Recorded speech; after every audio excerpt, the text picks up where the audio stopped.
Es más.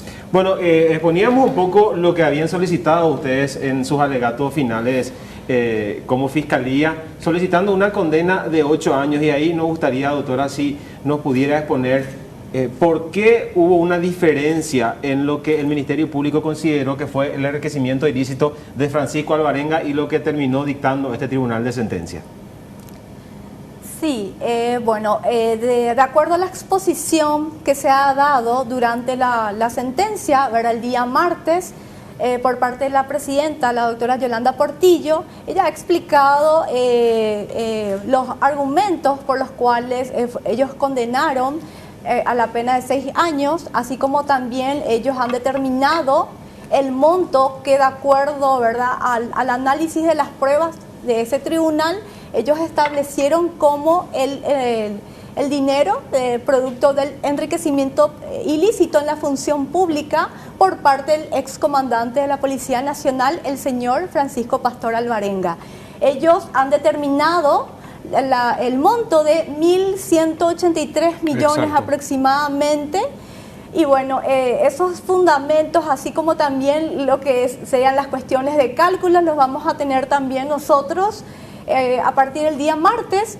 Entonces ahí también veremos cuáles fueron los motivos por los cuales se ha determinado ese monto, en atención a que el Ministerio Público, si bien al momento de presentar la acusación en octubre del año 2016 lo hizo por un monto de 1.000 millones aproximadamente, al inicio del juicio oral hizo una ampliación teniendo en cuenta la pericia contable que se había hecho recientemente, que arrojó un resultado de 2.000 millones aproximadamente. A ver, justamente ahí va mi consulta, doctora, porque el Ministerio Público llega a juicio oral y público contra Francisco Alvarenga y su esposa, hablando de un monto de 1.046 millones como la suma del enriquecimiento ilícito.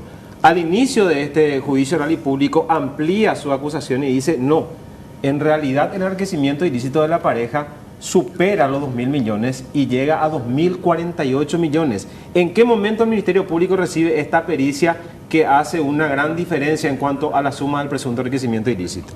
Sí, esta pericia contable se pudo realizar en septiembre del año pasado, ya luego de la elevación a juicio oral y público.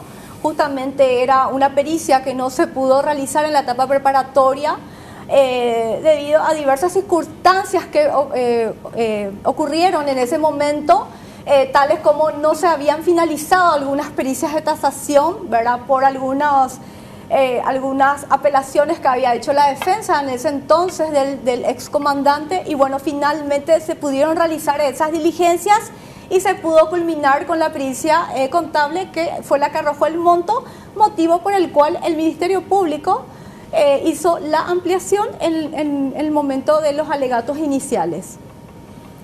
Yo me quiero ir a los alegatos finales, a ver si el doctor Piñanes nos puede hacer un resumen de lo que ustedes sostuvieron en la última parte del juicio oral, para que la gente entienda bien a Peñatendepora, que es lo que nos va a explicar acá el fiscal Piñanes, que con su colega, la doctora Fuster, sostuvieron en ese juicio oral y público. Sí, efectivamente, cuando una vez culminada el diligenciamiento de las pruebas, al momento de exponer los alegatos, primeramente es determinar cuáles fueron los hechos que fueron demostrados. Cada hecho que fue sustentado en la acusación se contrasta con cada medio de prueba. Y posteriormente hay un término que se llama como presupuesto de la punibilidad, se dice. ¿Qué significa? Que para sancionar a una persona, en este caso el hecho punible de enriquecimiento ilícito, deben existir la existencia de ciertos elementos. Si no se dan esos elementos, entonces decimos que no hay delito. Por ejemplo, en primer lugar, el hecho punible de enriquecimiento ilícito con una expectativa de hasta 10 años tiene como un primer requisito de que tiene que ser cometido por alguna persona que haya cumplido una función pública. No es funcionario público, aquí no se sanciona el enriquecimiento ilícito. Posteriormente, son dos elementos determinantes de que se demostró de que la persona a quien se le atribuye vivía más o tenía más bienes a través de sus legítimas posibilidades. Y posteriormente, cuando exige ya un desfasaje entre los ingresos y los egresos, lo que yo percibo como salario, sí, y cuáles son mis gastos. Esos son elementos externos que nosotros determinamos que tienen que darse sí o sí para que se configure el delito. Y finalmente hablamos del requisito subjetivo. Para que sea punible tiene que haber dolo. ¿Qué significa dolo? El dolo significa tiene que haber, anteriormente era más fácil de explicar, en el estudio del anterior Código Penal se le decía al dolo la intención criminal. En este caso decimos de que esa persona no solamente conocía cada uno de esos elementos que antes dije, sino que también la persona quería, anhelaba ese hecho punible. Nosotros consideramos, en base a lo expuesto, en base a lo sustentado en juicio, que esos elementos se dieron. Y posteriormente otros requisitos como la antijuridicidad, que no tenía ningún permiso legal para poder hacer lo que hizo, que él sabía que estaba mal, lo mismo lo hizo, y es por eso que se reunían esos elementos. Y posteriormente, al darse lo que se llama la reunión de esos elementos, que llamamos tipicidad, al decir de que no tenía ningún permiso, era antijurídico su proceder, finalmente decimos que es punible. ¿Y cuándo es punible? Cuando se considera de que no había ninguna norma, una ley que permitía esa forma de actuar.